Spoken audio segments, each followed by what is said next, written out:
ಬೆಂಗಳೂರಲ್ಲಿ ಮಿತಿ ಮೀರಿದ ಟ್ರಾಫಿಕ್ ಪೊಲೀಸರ ಲಂಚ. ಫೋನ್ ಪೇ, ಗೂಗಲ್ ಪೇ ಮೂಲಕ ರಾಜಾರೋಷವಾಗಿ ಹಣ ವಸೂಲಿಯನ್ನ ಮಾಡ್ತಿದ್ದಾರೆ ಬೆಂಗಳೂರಿನ ಪೊಲೀಸರು. ವೈಟ್ ಫೀಲ್ಡ್ ಸಂಚಾರಿ ಪೊಲೀಸರು ಭ್ರಷ್ಟಾಚಾರ ಇದೀಗ ಬಯಲಾಗಿದೆ. ಟ್ರಾಫಿಕ್ ಫೈನ್ ನೆಪದಲ್ಲಿ ಫೋನ್ ಪೇ ಮೂಲಕವೇ ಲಂಚವನ್ನ ಪಡೆದಿದ್ದಾರೆ. ತಮ್ಮ ಸ್ವಂತ ಅಕೌಂಟ್ಗೆ ಫೋನ್ ಪೇ ಮೂಲಕ ಲಂಚವನ್ನ ಪಡೆದಿದ್ದಾರೆ ಎನ್ನುವ ಮಾಹಿತಿ ಇದೀಗ ಸಿಗ್ತಾ ಇದೆ. ಬೆಂಗಳೂರಲ್ಲಿ ಮಿತಿ ಮೀರಿದ ಟ್ರಾಫಿಕ್ ಪೊಲೀಸರ ಲಂಚ ಹಾವಳಿ ಲಂಚವನ್ನ ಪಡೆದುಕೊಳ್ತಾ ಇದ್ದಾರೆ. ಫೋನ್ ಪೇ, ಗೂಗಲ್ ಪೇ ಮೂಲಕವೇ ರಾಜಾರೋಷವಾಗಿ ಹಣವನ್ನ ವಸೂಲಿ ಮಾಡ್ತಾ ಇದ್ದಾರೆ ಬೆಂಗಳೂರಿನ ಪೊಲೀಸರು. ವೈಟ್ ಫೀಲ್ಡ್ ಅಲ್ಲಿ ಈ ಘಟನೆ ಕೂಡ ನಡೆದಿದೆ. ಈ ಘಟನೆ ಇದೀಗ ಸಾಕಷ್ಟು ವೈರಲ್ ಆಗ್ತಾ ಇದೆ. ಇನ್ನು ಬೆಂಗಳೂರಂತಹ ಸಿಟಿಗಳಲ್ಲಿ ಒಂದು ಕಡೆ ಇದೀಗ ಕಳ್ಳರ ಹಾವಳಿ ದಿನದಿಂದ ದಿನಕ್ಕೆ ಹೆಚ್ಚಾಗ್ತಾ ಇದೆ.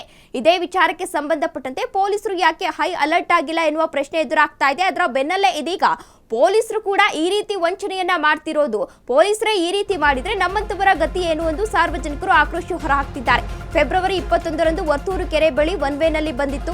ಒನ್ ವೇ ಬಂದು ಟ್ರಾಫಿಕ್ ರೂಲ್ಸ್ ಉಲ್ಲಂಘಿಸಿದ ರಾಜಮಲ್ಲ ಎಂಬ ವ್ಯಕ್ತಿ ಈ ವೇಳೆ ಕರ್ತವ್ಯದಲ್ಲಿದ್ದ ಕಾನ್ಸ್ಟೇಬಲ್ ಮಂಜುನಾಥ್ ತಡೆ ಹಿಡಿದಿದ್ದಾರೆ. ಅವರನ್ನ ತಡೆದಿದ್ದಾರೆ. 1500 ರೂಪಾಯಿ ದಂಡ ಕಟ್ಟಲು ರೆಡಿ ಇದ್ದ ಸವಾರ ರಾಜಮಲ್ಲ. ಆದ್ರೆ ರಾಜಮಲ್ಲನಿಗೆ ರಶೀದಿಯನ್ನ ನೀಡಲು ಕಾನ್ಸ್ಟೇಬಲ್ ನಿರಾಕರಿಸಿದ್ದಾರೆ ಎನ್ನುವ ಆರೋಪ ಕೂಡ ಕೇಳಿ ಬರ್ತಾ ಇದೆ.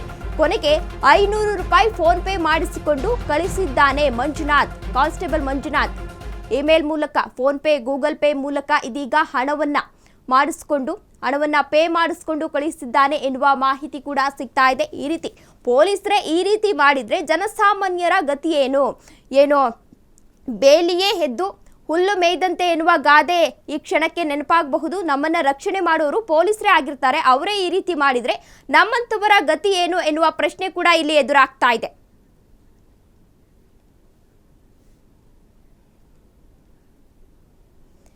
ಬೇಲಿಯೇ ಮೇಯ್ದಂತೆ ಹೊಲ ಮೇಯ್ದಂತೆ. ಫೆಬ್ರವರಿ 21 ವರ್ತೂರು ಕೆರೆ ಬಳಿ ಒನ್ ವೇನಲ್ಲಿ ಬಂದಿದ್ದ ಸವಾರ ಒನ್ ವೇ ಬಂದು ಟ್ರಾಫಿಕ್ ರೂಲ್ಸ್ ಅನ್ನ ಉಲ್ಲಂಘಿಸಿದ್ದ. ಅಂತಹ ಸಂದರ್ಭದಲ್ಲಿ ಕಾನ್ಸ್ಟೇಬಲ್ ಮಂಜುನಾಥ್ ಎಂಬ ಕಾನ್ಸ್ಟೇಬಲ್ ಅಲ್ಲಿಗೆ ಬಂದು ಆತನ ಬಳಿ ಹಣವನ್ನ ದೋಚಿದ್ದಾರೆ. ಒಂದು ರಶೀದಿಯನ್ನ ಆತ 1500 ರೂಪಾಯಿ ಪೇ ಮಾಡಕ್ಕೆ ರೆಡಿ ಇದ್ದ. ಆದ್ರೆ ಅಂತಹ ಸಂದರ್ಭದಲ್ಲಿ ಆತನಿಗೆ ರಶೀದಿಯನ್ನ ಆ ಕಾನ್ಸ್ಟೇಬಲ್ ಕೊಟ್ಟಿಲ್ಲ. ಜೊತೆಗೆ ಫೀಸ್ ಅನ್ನ ಫೋನ್ ಪೇ ಮಾಡಿಸಿಕೊಂಡಿದ್ದಾನೆ ಎನ್ನುವ ಆರೋಪ ಕೇಳಿ ಬರ್ತಾ ಇದೆ. ಇದೇ ವಿಚಾರಕ್ಕೆ ಸಂಬಂಧಪಟ್ಟಂತೆ ಸಾಕಷ್ಟು ಸಾರ್ವಜನಿಕರು ಕೂಡ ಆಕ್ರೋಶವನ್ನ ಹೊರಹಾಕ್ತಾ ಇದ್ದಾರೆ.